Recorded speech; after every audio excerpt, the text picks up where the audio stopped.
सौ ऐश्वर्या केतन गालिंदे. मी बारामतीला राहते. खूप वर्षापासून आम्ही या पालखीला सहभागी झालेलो आहे.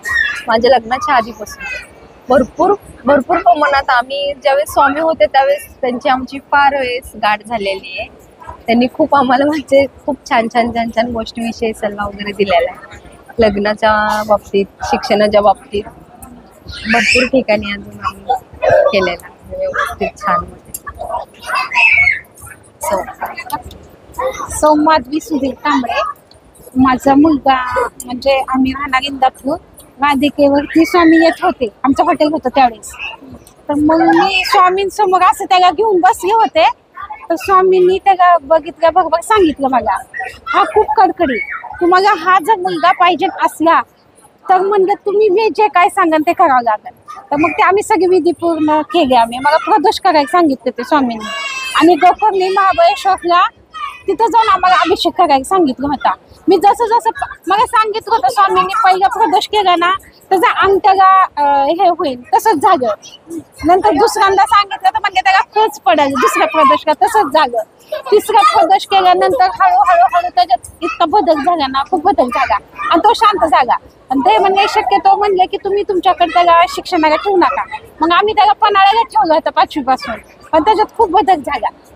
आणि नंतर मग स्वामींनी जसं सांगा तसं मी सगळं केलं. आणि त्यांनी जेवढं सांगितलं तेवढं आम्ही केलं ना, त्यात आम्हाला खूप फरक पडला असं.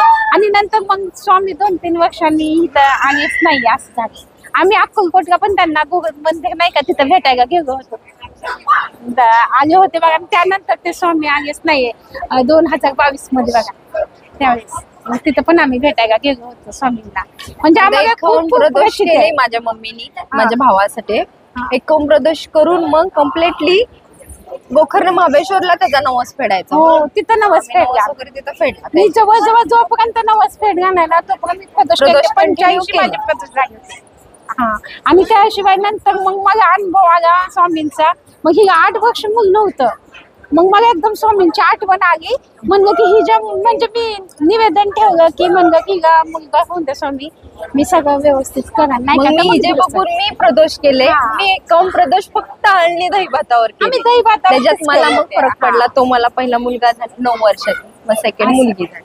आणि एवढे 80-85 आम्ही प्रदोष केले ना, जेवढा स्वामींनी नैवेद्य सांगितलं होतं ना तेवढंच खाल्लं आम्ही. आणि तेवढा नैवेद्य दाखवायचा तेवढंच खावं लागेल म्हणजे त्या तुमच्या मुलामध्ये प्रगती वाढेल म्हणून सांगितलं होतं मला. मग मी हाय असंच केलं होतं सगळं. हा, म्हणजे स्वामींची खूप आम्हाला प्रचिती आहे.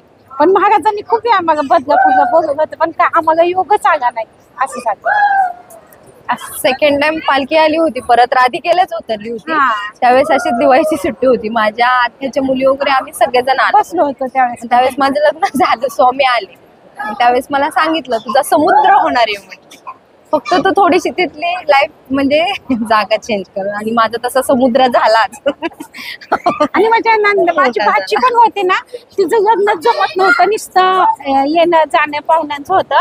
त्यांनी समोर बसवलं तिला, आम्ही बसवलं म्हणलं.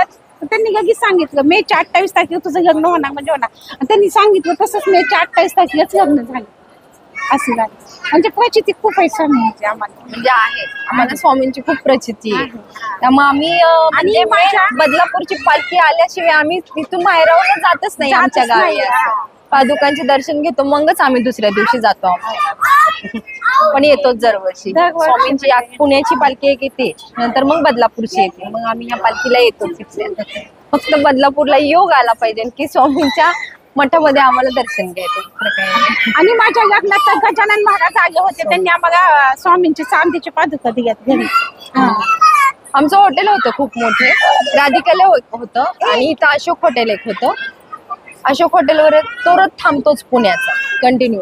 आणि येता जाता स्वामींच्या पादुका कंटिन्यू थांबतात. कॉन्टॅक्टवर असते. माझ्या बाबांची खूप प्रचिती आहे त्याच्यामध्ये, त्यांच्यावर खूप प्रचिती आहे. आणि त्यांच्यामुळेच म्हणजे उत्तम आहे आम्ही सगळं. त्यांच्या स्वामींमुळेच आम्ही एवढं सगळं. म्हणजे आहे प्रचिती, खूप प्रचिती आहे. आम्ही आग्नेवत्र हे सगळं करतो कंटिन्यू. आमच्या घरात सगळ्या अख्ख्या वाड्यात ऑल फॅमिली आमची कांबळ्यांची अग्निहोत्र करतातच. प्रत्येक घरात अग्निहोत्र आहे प्रत्येक घरात. थँक्यू. नमस्ते. जय सद्गुरू. सौम्य